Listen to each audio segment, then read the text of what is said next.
Section 116 clearly कहता है कि यदि कोई प्रॉपर्टी है, ठीक है, तय समय से कब्जा जो तय समय था उससे समाप्त हो गया, उसके बाद भी आप किराए पर बने रहते हो और मकान मालिक या फिर उसका हित प्रतिनिधि रेंट एक्सेप्ट कर लेता है या फिर उसको बने रहने के लिए सहमति दे देता है, तो उस केसेस में तत्पूर्व संविदा के अभाव में ऐसा पट्टा रिन्यू हो जाएगा। ट्रांसफर ऑफ प्रॉपर्टी सेक्शन 116, यानी कि कोई भी प्रॉपर्टी का पट्टा है और यदि वह तय समय से ज़्यादा होल्ड कर लिया जाएगा तो उसका परिणाम क्या निकलेगा। यानी कि कोई प्रॉपर्टी ली थी 1 साल के लिए, ठीक है, 1 साल ख़त्म हो गया तब भी आप उस प्रॉपर्टी पे बने हुए हो, तो उसका परिणाम क्या निकलेगा, पट्टा ख़त्म हो जाएगा या फिर जारी रहेगा।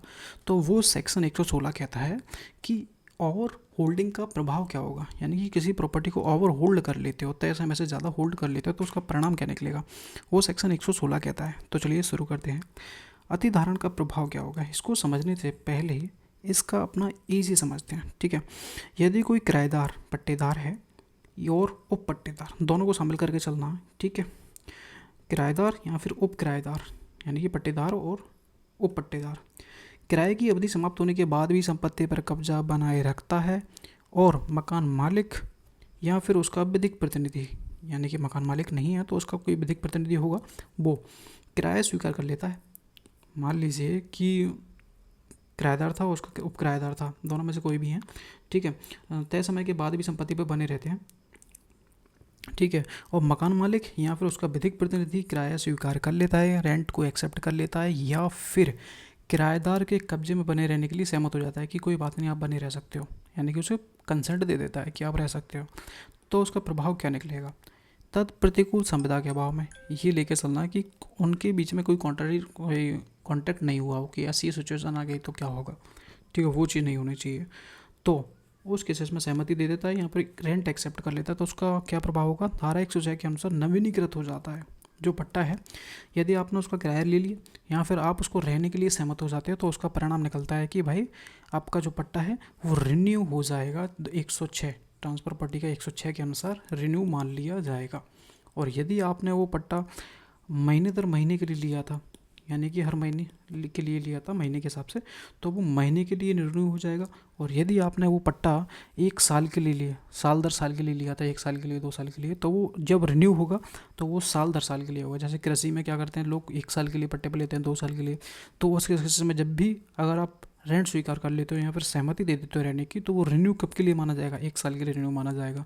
और यदि कोई महीने के हिसाब से कोई मकान लिया 11 महीने 1 महीने के लिए, तो उस केसेस में वो महीने के लिए ही रिन्यू माना जाएगा। तो इनको ध्यान रखना है।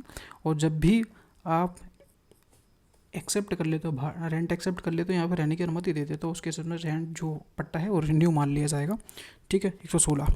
अब इसके 2 एग्जाम्पल हैं, वो एग्जाम्पल समझते हैं कि ए है, ठीक है, ए ने बी को 5 साल के लिए एक घर किराए पर दिया, ठीक है, बी ने वह घर सी को मासिक किराए पर 100 रुपये पर उप किराए पर दे दिया।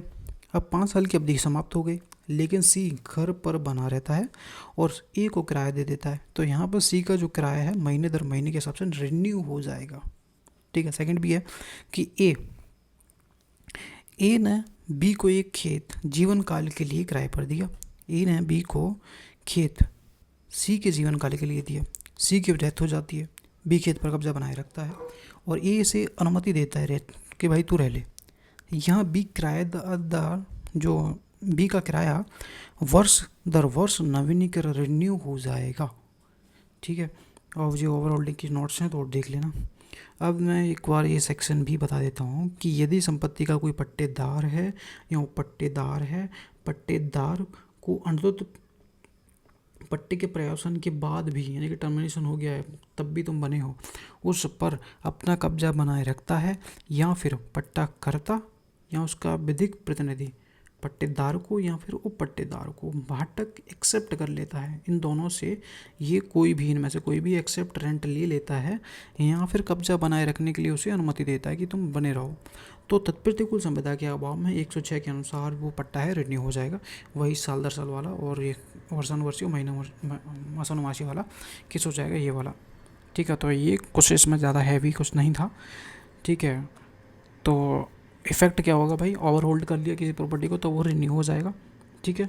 अगर किसी प्रॉपर्टी को सेक्शन 116 क्लियरली कहता है कि यदि कोई प्रॉपर्टी है, ठीक है, तय समय से कब्जा जो तय समय था उससे समाप्त हो गया, उसके बाद भी आप किराए पर बने रहते हो और मकान मालिक या फिर उसका हित प्रतिनिधि रेंट एक्सेप्ट कर लेता है या फिर उसको बने रहने के लिए सहमति दे देता है, तो उस केसेस में तत्पुरुष संविदा के अभाव में ऐसा पट्टा रिन्यू हो जाएगा। और आपने ऐसा पट्टा यदि महीने के हिसाब से लिया था तो वो महीने के लिए ही रिन्यू होगा, और ये आपने जो पट्टा लिया है वो दर साल वाला लिया था कि 1 साल के लिए, तो वो जब भी रिन्यू होगा वो तो साल दर साल के हिसाब से रिन्यू हो जाएगा। तो ये था सेक्शन 116 ओवर होल्डिंग का प्रभाव। ठीक है, तो वीडियो पसंद आए तो वीडियो को लाइक करना, चैनल को सब्सक्राइब ज़रूर करना। अब इसका सेक्शन 117 है, उसमें मिलते हैं। ठीक है, जो लास्ट है हमारा ट्रांसफ़र प्रॉपर्टी का, मतलब इसका लीज़ वाले चैप्टर, लीज़ का लास्ट है, इसके बाद लीज़ हमारा ख़त्म हो जाएगा। ठीक है, मिलते हैं नेक्स्ट वीडियो में। Thank you.